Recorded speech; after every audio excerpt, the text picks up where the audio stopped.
With January upon us, plenty of us will be looking to refresh our diet. But with so much conflicting advice out there, what's true and what's not?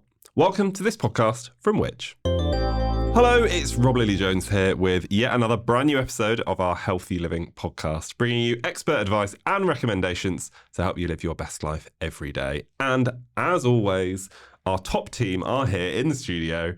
Our public health nutritionist, Shefalee Loth. Hi. Welcome back. And also the founder of CityDietitians Sophie Medlin. Hi. It's brilliant to have you both back here. We're going to be doing some nutrition myth busting on today's podcast. But before we kick off properly, one final reminder about something very special happening later this week. Now, the final episode of this new health podcast will be available for you to watch live. It's happening on Thursday, the 22nd of January, and you can join us live on Zoom. Now, you'll get the chance to watch our expert panel discuss the question, can we get healthier as we age? Now, you'll be able to put your own questions to our experts as well. So to sign up for free and to register, then simply click the link in the description or on the page, wherever it is that you're listening to this podcast, and make sure you join us. But if you can't join us then, don't worry, you'll still be able to listen as usual next Monday. Right then, there is so much information out there, not just about what we're doing later this week, but specifically about what we should and shouldn't be eating and nutrition generally. Can we understand why people don't find it simple to understand what should be making up part of our diet? I mean, I would say there is so much conflicting advice out there, especially with the rise of social media. All of a sudden, everybody can be an expert and everybody's got their own views, their own preferences on what they eat. And people have huge platforms and so can get their messages out to really wide groups of people. But actually, those messages aren't always founded in science. And Sophie, what are the big things that your clients are coming to you and asking you about their diet? Oh, it's something different every week. Genuinely, there's still things. I was in clinic yesterday and someone mentioned something to me and I can't remember what it was, but something, and I was like, oh, it was about ionized water. And I was like, oh no, hydrolyzed water. And I was like, I don't know, but it sounds like a fad. I'm not even sure what that word means. Same. So I think there's so much information out there, as Shefalee says. And I think one of the things that's really important to remember is that government guidelines, based on the best possible evidence that we have, haven't changed in decades. And the reason that we're not getting healthier is not because those guidelines are wrong, but because we're not following the guidelines. They are created from decades of really solid research and are reproven time and time again to be the right way of eating. And yet, social media people who are claiming to be experts, and sometimes some of them are medical doctors and all sorts, will undermine these kinds of guidelines and say they're not right because they've got something that they want to say about things, when in reality, if we all ate that way, we wouldn't have anywhere near the level of health problems that we have now. But these experts, these influencers who are on social media, I suppose the information they're giving is more accessible, by which I mean, they are coming to people via someone's phone and just sitting on the sofa, whereas these guidelines, I don't know, maybe sit on a government website somewhere. True, but also it's not really that exciting to say eat 5 fruit and veg a day or eat some carbohydrates and some protein and a bit of dairy. That's not that exciting. It doesn't sound revolutionary. Whereas some people can say, well, if you cut out this food group, it's going to solve all your problems. Now, that obviously sounds a lot more appealing to somebody. And so a lot of these fads go against the scientific evidence, but they might pick up on one small study and think and really promote that to back up their argument, but actually they're not looking at the whole body of evidence. Can we start with something that, Shefalee, I know you've spoken a lot about, which is ultra-processed foods. Now, they've obviously got a bad reputation. We hear about them all the time. Are they all bad? Okay, so I think, simply put, no. I don't think all ultra-processed foods are bad. Do I think as a nation we eat too much ultra-processed food? Then yes. And could we all benefit from moving away and changing our diets to include more whole foods? Then absolutely. But I feel like this blanket demonization of, well, it's not even one food group, because ultra-processed foods are in every food group. I don't think it's helpful to people. And, I bang on about this example lots. But bread, for example, bread is a really good source of nutrients. If you're eating whole grain, brown bread, you're getting fibre, you're getting B vitamins. And, people saying, well, bread is ultra processed, you should cut it out. What's the alternative? Are we really expecting people to spend £5 plus on a fresh loaf of sourdough? Or are we expecting people to go hungry or make their own? All these things, I feel like they don't come from a place where people are thinking about how everyday people live. And actually, if you're saying to somebody you can't eat bread now, I think the knee-jerk reaction to that is a lot of consumers will just say, oh my God, I can't eat anything. What am I allowed to eat? And then they totally switch off. And that's really not what we want people to do. And it's not just bread. There are some other surprising examples of foods that are listed as ultra-processed, but again, not bad for us or not that bad for us. Yeah, I think breakfast cereal is another classic example, like bread. And some breakfast cereals, of course, have got very different colours and look completely different to the cereals they started out as. But many are still wholesome foods with great nutrition fortification in them, different vitamins that are more difficult to get elsewhere in your diet, that for decades we've really relied on as a country in terms of sources of something like iron, for example. So I think we shouldn't throw them out with the bathwater. And the same as things like fish fingers and baked beans, things that people really recognise, things that people feel comfortable with, things that have loads of benefits and ultimately probably are ultra-processed. But does that mean they're bad for us? No, not necessarily. So the headline from ultra-processed food then, moderation is key. Yeah, and also think about what you're eating. A lot of ultra-processed foods are things like chocolate bars and crisps and biscuits, and we know we shouldn't be eating loads of those. Whereas actually, sliced bread, fish fingers, beans, they all contain really important nutrients in our diet. We've also got a great video on our social channels that Shefalee, you presented. If you go and follow us at Which UK over on socials, have a scroll down the feed, you'll find Shefalee talking all about the ultra-processed food swaps that you can make. So go and check that out as well. What about fruit and veg? Fair to say we're not getting enough of it? We're not eating as much as we should? Yeah, absolutely. At population level, for many, many years, we've known that people aren't eating as many fruits and vegetables as we would like them to. And one of the things that I always say to my patients and say to in presentations and things when I'm talking to people about fruit and veg is that for every additional portion of fruit and vegetables you have, you reduce your risk of heart disease, diabetes, certain cancers. We don't bang on about these things for fun. We say it because literally for every increased dose, your risk of certain diseases goes down. On that, is it the case that you should be eating a wide variety of fruit and veg? Or say, I don't know, your favourite fruit and veg, you like a banana, an apple and a tangerine, and that's all you ever eat of fruit. And then of veg, you like carrots and broccoli, but you don't like other veg. Is that still enough, or should you be introducing variety into your diet? In an ideal world, we would like people to have a really good variety of fruits and veg in their diet. If the only ones that you like include 5 different types of fruits and or vegetables and you eat them on repeat, that's certainly a lot better than not having any fruits or vegetables at all. And what about frozen fruit and veg? Is that still good? Can that still be good? Yeah, absolutely. I think people have always been a bit snooty about frozen or tinned fruit or veg. But actually, a lot of the time, well, first of all, they're cheaper. Secondly, they won't go off. They don't spoil in the same way. So that leads to less food waste. And so ultimately, you save money that way as well. And certainly in some circumstances, such as frozen peas, they're flash frozen within a couple of hours of picking. So they retain their nutrients much more than perhaps fresh do. So they're not inferior by any means. Sometimes you might lose out on texture and things, but just use them wisely.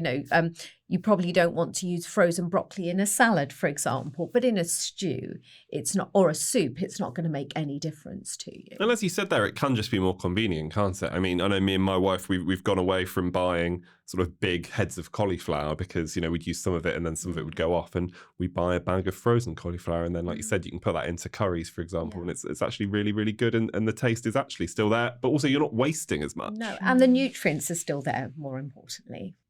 I think one of the things that you mentioned earlier, but is really important to say, is that when we demonize certain foods or we look down our noses at frozen or fresh. There are people out there who might think, well, I might as well not bother because canned is not that good and it's the only thing I can afford, or I'm disabled and it's the only thing I can really have, or same with frozen, for example. And actually the message is that any fruits and vegetables and any whole foods are great for us. It's about doing the best you can with what you've got. What about the phrase that is sometimes bandied around, the sugar in fruit is bad for you? Yeah, I mean, it's one of my real bugbears. I used to do a lot of boxing, and I went to I did some coaching with some children, and a little girl who was probably about 7 said to me, "Oh, I'm worried about how much sugar there is in fruit." And I just thought, if that nonsense message has got down to someone of that age, that's a really scary and sad thing. We don't worry at all about the sugar that's in fruit. We would put a little caveat around dried fruit because it's very easy to eat a lot more dried fruit than you would of the fresh fruit, and then you can get a bit more sugar. But whole fruits, even in smoothie form, are still just as good for you. Once you take the fibre away and they're in juice form, then again, we would think a bit more about the sugar content.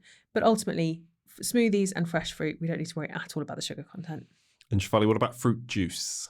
Okay, so Sophie touched on that slightly. When you juice a fruit, you obviously remove a lot of the fibre and you free up the sugar, so they're not in the fibres of the fruit. So actually, fruit juice, it does count towards one of your 5 a day, but we would be saying you shouldn't be getting all of your 5 a day from juice because actually it can be damaging to teeth.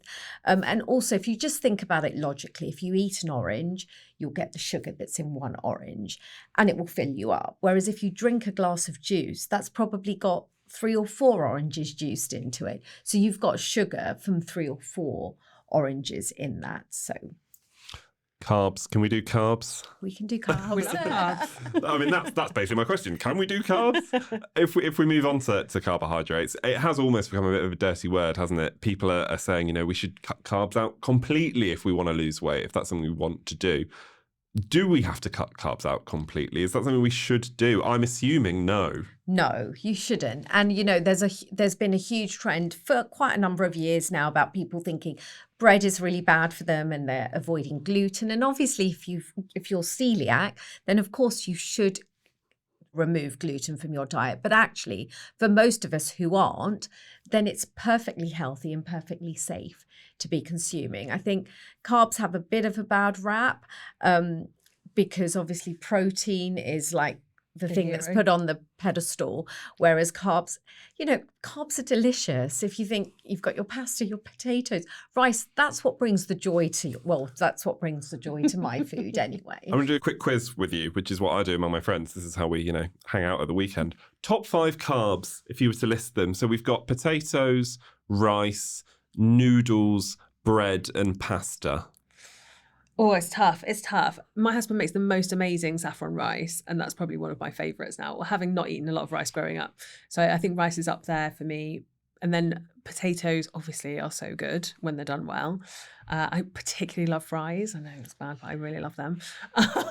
So probably rice, fries, pasta. What else did you say? So we've got rice, potatoes, pasta, and then we've got bread and noodles we've got to pop in there as well. About noodles. So probably bread then noodles. Yeah. Shefalee? I think my top would be a tie between pasta and bread. And I think rice would be at the bottom for me. You need to come and try my husband's rice. Again, let us know. Just for fun, let us know what your top 5 carbs are, because as we said, we shouldn't necessarily be cutting them out.